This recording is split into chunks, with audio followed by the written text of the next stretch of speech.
I read all these books in about 3 days, but actually I read all these in about 1 hour. Here's how. Hi, I'm Entro, and here at the archives, we talk about anything and everything book related. There are a few problems I'm seeing in the book reading space right now, and here are 3 that I've identified for this video. Problem 1 is it seems like everybody's releasing a bestseller novel. Problem 2 is that it feels like we don't have enough time to read all the books we want to read. And problem 3, it's a lot of self-help, productivity, nonfiction novels all sound relatively the same, or rather a lot of them sound the same, just repackaged differently. So how do you figure out which book you want to read, like going out and buying each one and trying it and then maybe not liking it or putting it down? You use technology. That's exactly what I did to read these 30 books in 3 days. And that's what I'm going to show you how to do. So hopefully you're not spending so much money on books that end up not providing you any value or the value that you need at that point in your life. I'm not going to go through each and every book that I read. I will show you the books that I read.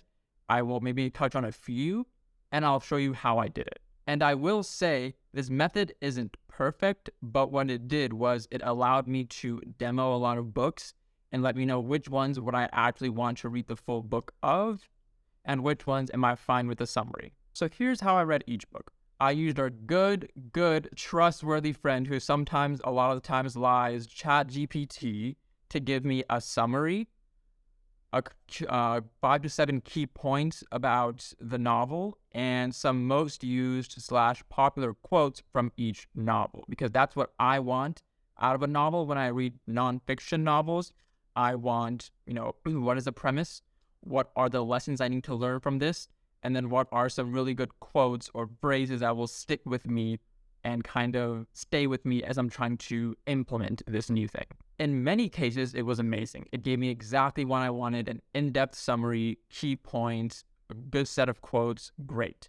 But in some cases, it gave me the most vaguest summary paragraph, even though I told it to go further than a paragraph. And then the key points, a lot of the times, might have been a regurgitation of what was in the summary. The quotes were usually great because that's just from the novel, but you have to kind of tweak it and, ask ChatGPT a couple of times, like, hey, can you go a little bit more in depth into the summary, or hey, try that again. But it wasn't bad. It was great, and it gave me what I wanted. The couple of limiting factors here for the ChatGPT prompting was that in a lot of books, like David Goggins' novels, Can't Hurt Me and Never Finished, those really rely on the tone of his writing and his experiences and the way he, puts himself in that book to really get the effect and the message across from you. And you're not going to get that effect and message coming from a summary.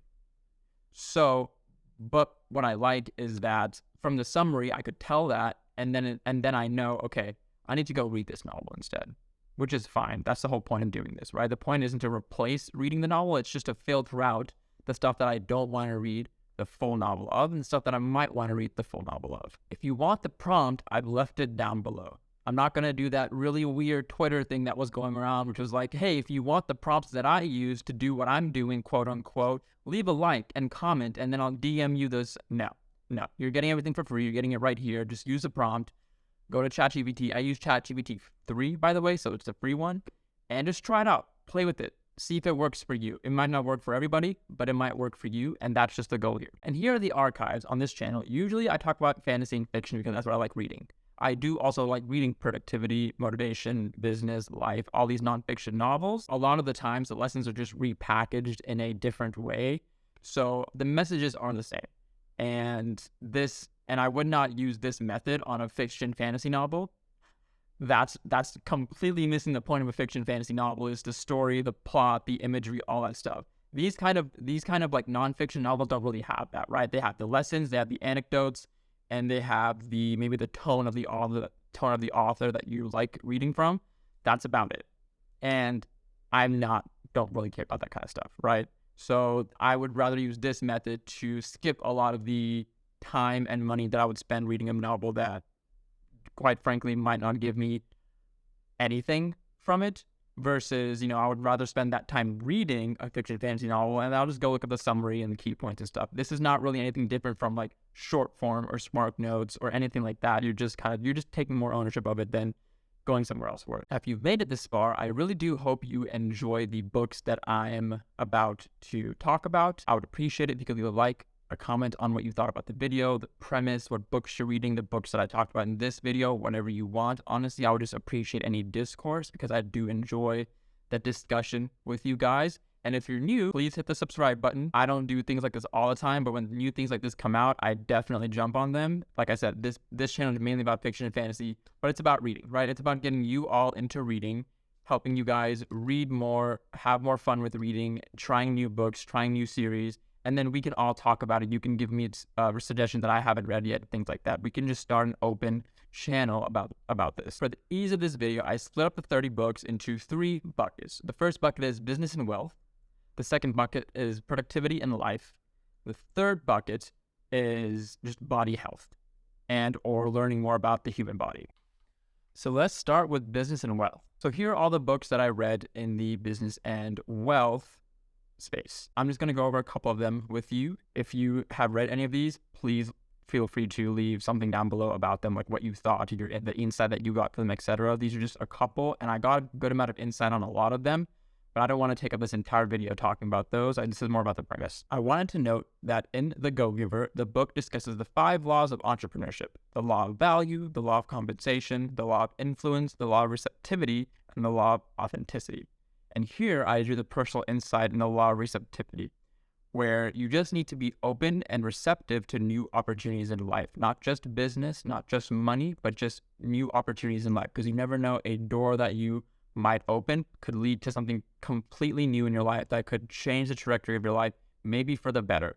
In So Good They Can't Ignore You, Cal Newport said that instead of following your passion, like everybody says, do something so well, even if it isn't your passion, do something so well that they have to pay attention to you and your skill set. He also says to embrace the adjacent possible. Newport suggests that instead of trying to find your dream job, you should focus on opportunities that are adjacent to your current skills and experiences. This allows you to build your existing career capital and develop new skills that can lead to fulfilling work. And here what I think of is kind of, I'm going to tie this into fiction and fantasy because, that's what we do. I think of kind of like, when you have your initial job class and you're on that track, but you have side quests, you have side skills, you have other things that could help your current job class, but could also pivot you to a different job class. That's just kind of how I see life, right? I'm an accountant. I know a lot about taxes, but I love editing videos, recording, creating content, training, all these things. And so what skills can I use in those that will lead to accounting? Probably none right now. But what I could learn is AI. I could learn just video editing in general, so I can maybe teach people about accounting and taxes later on in life. Who knows? But these skills can help me in this career. But then if I end up not wanting to do taxes, they can pivot me into a different career simply because I took the step to learn these new skills. So that's what I love about being so good they can't ignore you. It's not about following your passion, but it's about trying something and becoming really, really good at it to where people pay attention. Honestly, that's about it. To where people pay attention and they see you and what you can do. And that message really resonated with me because that's not something I've been able to do a lot in life so far, is becoming really good at something. Contrary to like what other people might say about me, I just don't feel like I'm really good at something right now, but I'm starting a lot of new things and just spending this next season of my life getting really good at something different. Now, let's move on to productivity and life. When it comes to nonfiction, I generally prefer productivity novels because there's usually a lesson or two in there that I can immediately apply to my life. So a couple of things I learned from these novels, and I read a lot of them, as you can see. Tim Ferriss in the 4-Hour Workweek, he said, focus on being productive, not busy. And that short phrase spoke volumes to me. Because really, what a lot of us confuse as productivity is just busy work. We're tricking ourselves into thinking that, oh, maybe if I just make my to-do list tonight, I'm being productive. But if you don't actually follow the to-do list tomorrow, were you even productive, or were you trying to keep yourself busy and distracted from the real thing that's going to make you productive, move along whatever task or goal you're trying to set yourself on, right? It's separating the idea of actual productive work that furthers you towards your goal and busy work that just keeps you distracted, thinking you're working, but you're actually not. I also really liked The Power of Finding Flow. because currently I avoid the flow state because I'm so conscious and overly cautious about spending too much time doing one thing. The flow state is a timeless state of deep work where you're just in the zone or flow of work that you forget all other things for that period of time. But given my current lifestyle, I'm afraid of that state because time spent in flow is time unspent somewhere else.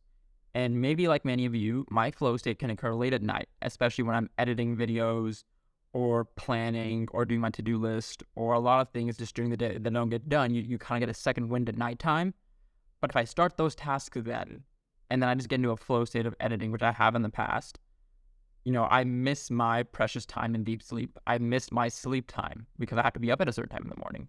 So, and I can't push my morning later, which means my nights get cramped.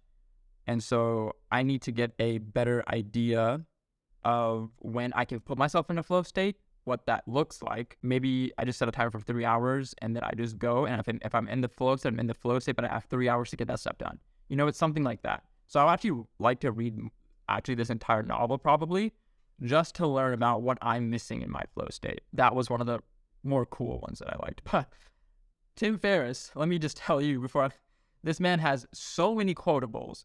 It's crazy. You're going to see one coming up.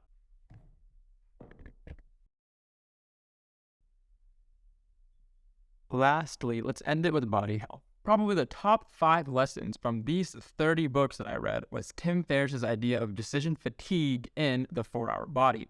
He uses it in the vein of meal prepping your weekly food so you don't get caught up in what do I eat today decision fatigue. But the phrase was a perfect phrase to describe what I feel in daily life and that I'm always asking myself to make a decision on what I want to do in the moment versus sticking to a previously decided upon plan.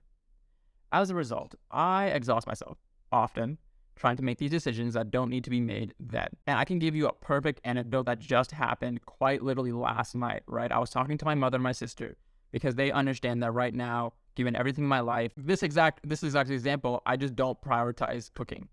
And I don't have the experience to just think up a quick meal knowing that it'll only be really quick and I can get back to what I'm doing. I always get stuck and freeze when I'm in the kitchen of like, what do I want to cook right now? What will be short and easy that I don't have to spend too much time on, etc. All those things. And I start second guessing myself, saying, oh, I don't want to eat that. Oh, I don't want to eat this. Oh, I'll eat this later. I'll eat this some other time. And I just start making impromptu on the spot decisions, and then I exhaust myself just from that like decision making of what do I eat today. Versus, yes, if I were to meal prep on the weekend for the week, I could just go in there, heat it up, go back to my desk, eat food while I'm working again. And that would honestly help a lot of things. The reason why I haven't done that recently is because I'm trying to take more ownership of, my day-to-day eating. And also I'm stubborn. So I'm like, oh, Sunday Arish, I don't want to eat this on Tuesday Arish. So I'm just not going to eat it. But then, why didn't you cook it if you're not going to eat it, right? So it's just a lot of these like small things throughout the day where if you have a to-do list, but you don't actually follow it during the day and you're like, oh, what do I want to do? You made a to-do list the night before, exactly what you're going to do today. Do that. If you have free time out of that, then make your decision on what you want to use that free time for. It's like a self-destructive nature in a sense of I'm going to help myself by not having decision fatigue by making the decisions previously and, preemptively, but then in the moment you don't follow those decisions. So what are you going to do? And here are a few quotes from the Daily Stoic that I really liked because we all need our daily Stoic fix, and the old guys in the past really had it going. This one comes from Epictetus. Wealth consists of not in having great possessions, but in having few wants. Another one from Epictetus. It is not what happens to you, but how you react to it that matters. From Marcus Aurelius. The impediment to action advances action. What stands in the way becomes the way. I don't understand that one. My feeble brain cannot comprehend what he means by what the impediment to action advances action. When you say it, I get it. We can talk about this later. Another one from Marcus Aurelius. If it's not right, do not do it. If it's not true, do not say it. Another one from Epictetus. No man is free who is not a master of himself. I believe that as well. From Marcus Aurelius. The happiness of your life depends on the quality of your thoughts. True. good thoughts, good words, good deeds. And from Seneca, difficulties strengthen the mind, as labor does the body. Quite literally, resistance put upon you as a human strengthens you and makes you grow. Comfort keeps you complacent. Need I say more? These were only 30 novels. There are a ton more. I literally listened to 2 podcasts over the weekend, which talked about books that I didn't even have on this list that I really want to read. So there's a ton of books out there for you to do this prompt experimentation with and kind of get your lessons in without buying all the novels. If you don't really want to buy them, I'm really here all about making sure you guys know what you want and you don't have to go waste your time. Maybe if you can make it easier on yourself to demo books, just like you would demo a game, and then buy the full one later. You know what I'm saying? If you're curious about any of the books I didn't talk about, you go use a prompt and try it out. And let me know, once again, what you think about this method. What do you think about this premise? I know that AI is a kind of, touchy topic, controversial topic, depending on what we're using it for. And especially in this method that I'm talking about using it for. I understand that you're going to say, you're using AI instead of giving money to the author, instead of buying the book and giving money to the author who spent so much time and put their experiences and put their thoughts into the book and wrote it. And to that, I say, I do agree. I'm not saying I'm never going to buy a book because I'm just going to go through AI to read them. I'm just saying I'm filtering through what I think I really won't enjoy the entire book of, and I'm just going to go get the books that I think I would actually enjoy. That's purely what this is. But that's all for me today. I will see you guys later next time for another video, and I appreciate you making it to the end. Once again, like, subscribe, and comment. I will catch you guys later.